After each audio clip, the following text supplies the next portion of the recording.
along with him comes George Washington again, but he's furious because he wanted to improve the Braddock Road. Now think about this. Washington's brother and a lot of his friends still have that holding of the Ohio Company, and they want an improved road from Virginia into Ohio, into the Ohio country, to give them the advantage of settlers who will settle their claim. Forbes instead takes the northern route along what today we would call the Pennsylvania Turnpike, although the speed limit was a lot lower in those days. At the same time, John Prideaux, a British general, marches on the last of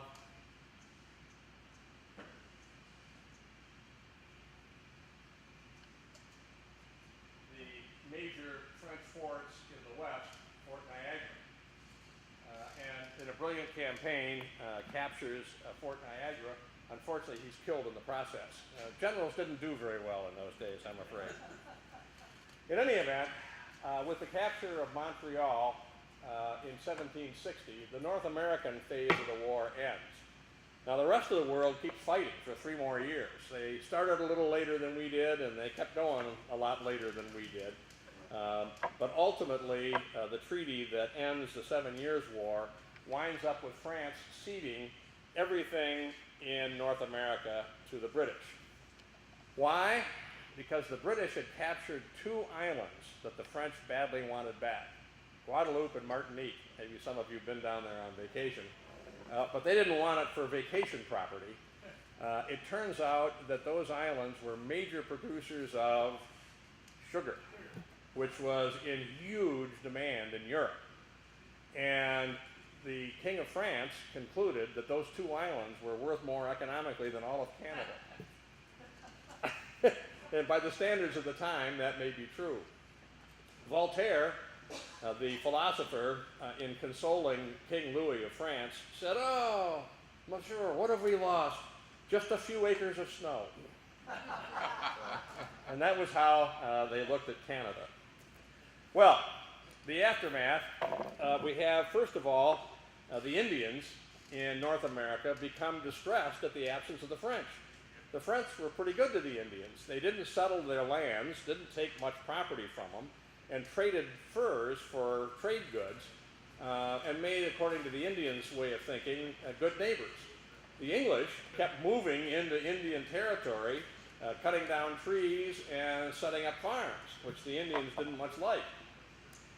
Furthermore, both sides, the French and the British, had a habit of every spring giving to each of the tribes in their area lavish presents, which are really bribes, a lot of valuable trade goods, in order to keep those Indians in their region loyal to them, or at least neutral, so they wouldn't stab them in the back. Well, Amherst was a frugal fellow, and when the French were ejected from Canada, he came to the idea that there was no need to bribe the Indians anymore. So he quit giving them presents, which really annoyed them. So a chief named Pontiac, who was probably from somewhere around Pontiac, Michigan, decided to lead a massive Indian revolt against the British in the hopes of bringing back the French. You probably have heard of his famous attack on Fort Michilimackinac up at the Straits. They staged a Bagataway game. Bagataway is the English or the French name, the Indian name for lacrosse. And they have this big athletic event outside the fort, and they invite all the officers and men of the fort to come out and watch the game. So they open the gates and they come out and they're all watching the Indians play this game. Well, meanwhile, a number of the squaws have sawed off muskets and put them under their robes and skirts and kind of wandered into the fort. And at a prearranged signal, one of the Indians accidentally pitched the lacrosse ball over the wall. And all the Indians go running into the fort, supposedly to retrieve the ball, and immediately take the muskets from the squaws, and they kill virtually the whole garrison in a matter of minutes, and ate several of them to celebrate their victory. Happily for the English, 2 forts held out: Pittsburgh, Fort Pitt, and Detroit. Detroit was garrisoned by an English officer by the name of Henry Gladwin, for whom another Michigan county is named, and he stood siege from May until right around Halloween, and the Indians finally gave it up. So the Pontiac conspiracy failed, but they caused a great deal of damage in the process. So what is the upshot of all of this, and why is it important to our history? Well, first of all, we got rid of the French, which is always a worthwhile thing, I suppose. And they were removed from North America for good, but the French were smarting for revenge, and they were waiting for their chance to get back at perfidious Albion, and they would get their chance soon enough. With no more threat from France on their doorstep, the Americans got to be kind of uppity. They no longer really needed the British to defend them against the French, and they were more or less able to handle the Indians on their own. So they no longer really needed to rely on British military presence. Secondly, or thirdly, American militiamen had become quite experienced in fighting in all of these different campaigns. Moreover, an interesting phenomenon I discovered when doing some research on some of my ancestors who served in the war is that the muster rolls, payrolls actually, I've got an example of payrolls here that are still on file in Boston. They show each man's name and how long he was in service and what his rate of pay was. The privates all got £1 16 shillings a month. But there's an interesting column, a deduction for arms not returned. And in this particular company, in which one of my ancestors served, every single man was dinged £2 10 shillings for not turning in his musket. Now this is important for a couple of different reasons. The muskets involved were the standard long land pattern or Brown Bess weapon, 75 caliber, the standard British shoulder arm. And for every campaign year, and there were several during the war, almost all the men took those guns home with them.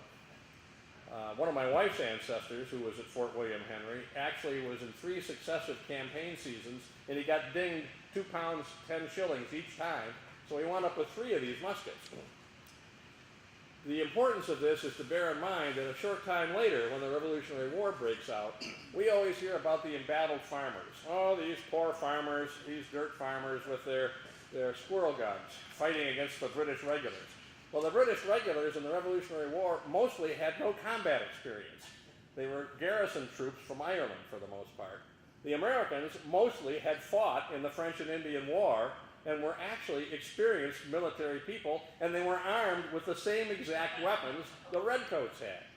So this is a hugely important factor which is frequently overlooked in the discussion of the period and should be noted. Furthermore, the British did other things to tick off the American colonists. By the proclamation of 1763, George III prohibited any further settlement west of the Alleghenies. Now, why did he do that? Because the Indians were out there, and if the settlers went over the Alleghenies and started putting farms in that countryside, the Indians were going to attack them, and British regulars would have to defend the colonists. So the answer, according to the king, was, okay, we'll just seal them up on the Atlantic seaboard. Well, of course, this ticked off a number of people, not the least of which was George Washington, who was interested again in having settlements in Ohio where he could make some money on the deal. And all of these families with large numbers of children needed to have arable land for their kids to live on. So there was a push to keep going west. And the Crown said, no, you can't do that. As if that weren't bad enough, the British enact the Quebec Act of 1774, which extends the boundaries of Quebec all the way down to southern Ontario, Illinois, Indiana, Michigan, Ohio, Wisconsin, and part of Minnesota. Now, that means that this is a province that is still peopled largely by Frenchmen. And they are guaranteed tolerance of the Catholic religion, which mortified the Puritans in New England, as you might imagine. Now, as if that weren't bad enough, in order to defray the enormous costs which Britain had incurred in the French and Indian War, and of course on the continent, mostly sending money to Frederick and also sending money to the colonists to pay the provincial troops, Britain decided to enact a number of offensive taxes to be paid by the American colonists. The Tea Act, the Stamp Act, and these taxes, of course, were enacted without America being represented in Parliament. Ever heard of no taxation without representation? So the net effect of it is that the French are gone, but the Americans are newly militarized and strengthened. The British become ever more obnoxious and ever less necessary to American freedom. And the upshot is the Revolutionary War, which of course breaks out in 1775, which is only 12 years after the end of the 7 Years' War, of which the French and Indian War was a part. So the long and the short of it is that the French and Indian War shaped the entire future of North America. And sometimes we make the mistake of assuming that because things came out a certain way, they were predestined to come out that way. And you have to realize that history sometimes turns on a fairly narrow pivot. And as I said earlier, had things gone the other way, we would be speaking French today. The French Revolution might never have occurred. And indeed, we might not have the American democratic freedoms that we all enjoy, largely as a result of our British traditions, which were not known in France. So the whole world would have taken on a completely different overtone, but for the outcome of the French and Indian War. And indeed, we would maybe never have attained our national independence without it, creating the necessary provocations. So, that in a nutshell, ladies and gentlemen, is why America's First World War was actually fought in the mid-18th century, and why it is so important to our national existence. If anyone has any questions or comments, I'd be happy to discuss them further. Yes, sir?